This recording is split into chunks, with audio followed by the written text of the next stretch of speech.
Buen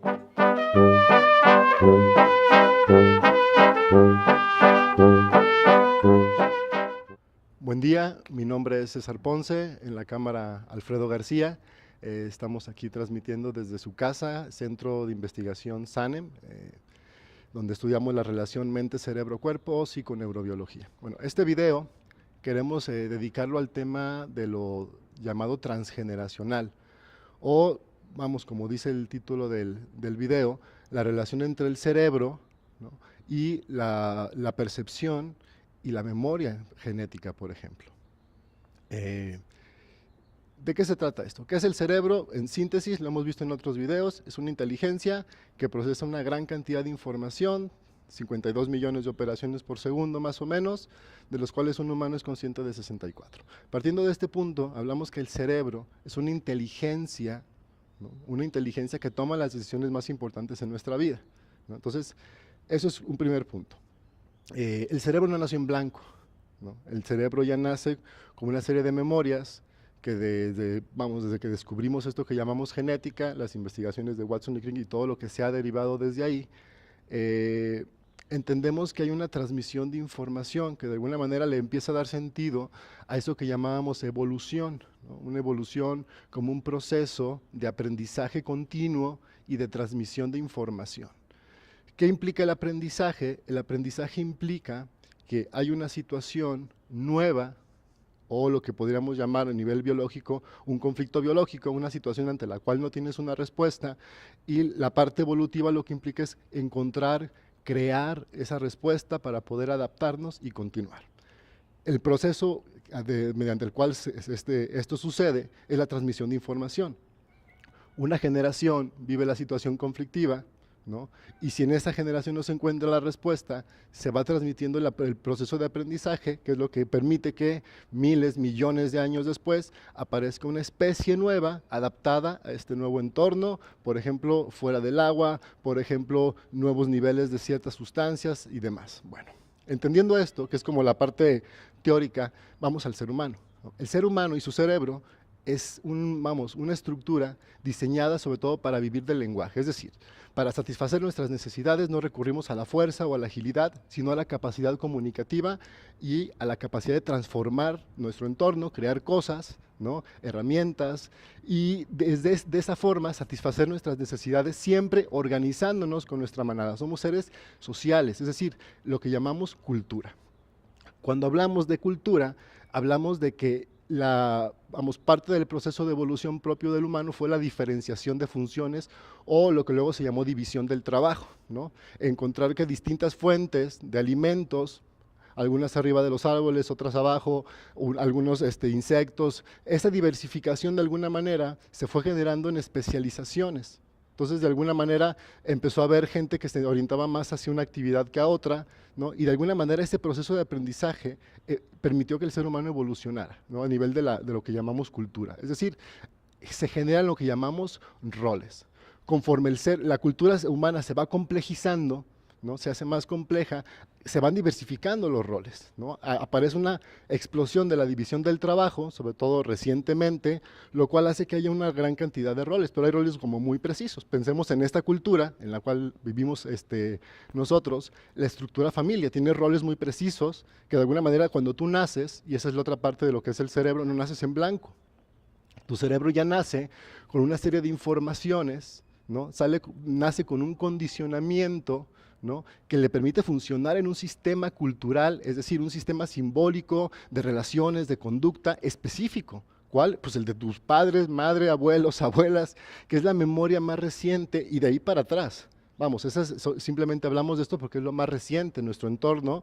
El entorno de nuestro cerebro fue construido como pensamiento, como concepción, como construcción, como expulsión. Vamos, todo ese proceso que llamamos vida, gestación, tiene que ver con el proceso de construir un cerebro. Incluso todos los 7 años que hemos hablado en otros videos, 6 y medio que dice Piaget, que dura el proceso de construcción mínima del cerebro para lograr la corteza superior.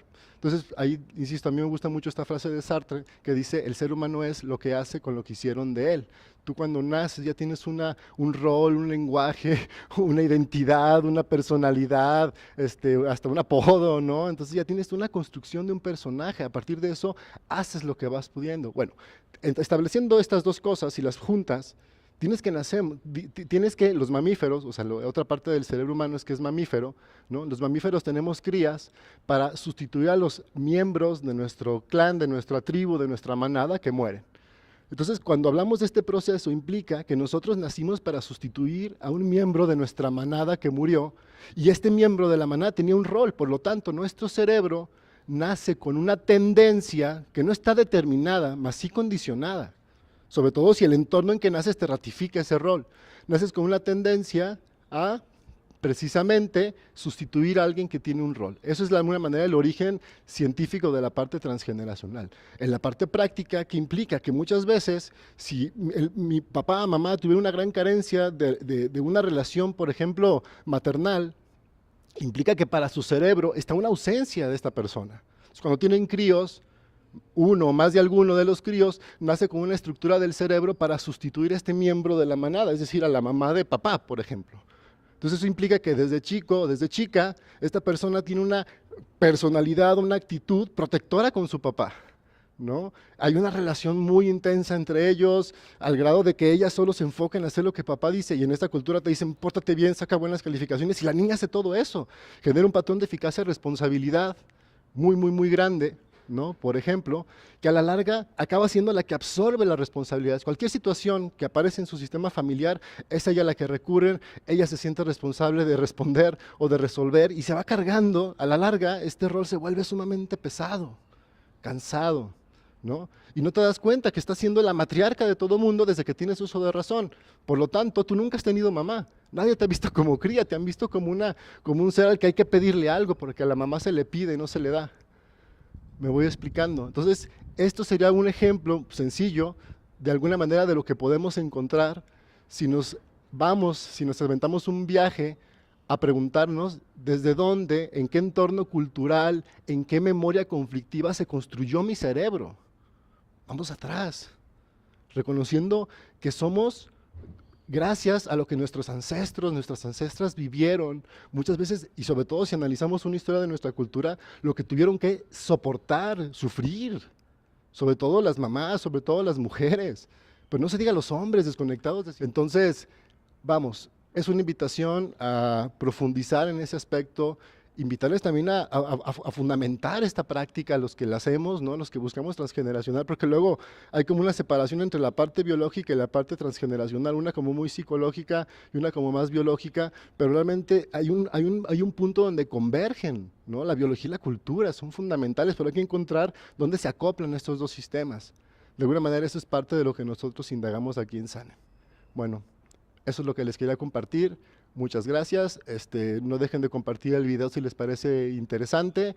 Es importante desde nuestra perspectiva que se difunda esta información. Es muy importante por los impactos que tiene en la calidad de vida de las personas cuando entienden, cuando comprenden que lo que han decidido no son ellos, es esa estructura previa. Y cómo cuando lo empiezas a comprender empieza a cambiar. Eso es importantísimo. Entonces, aquí tienen su casa. Síganos en las distintas, como llaman, redes sociales, Facebook, YouTube específicamente, y bueno, hasta pronto. Gracias.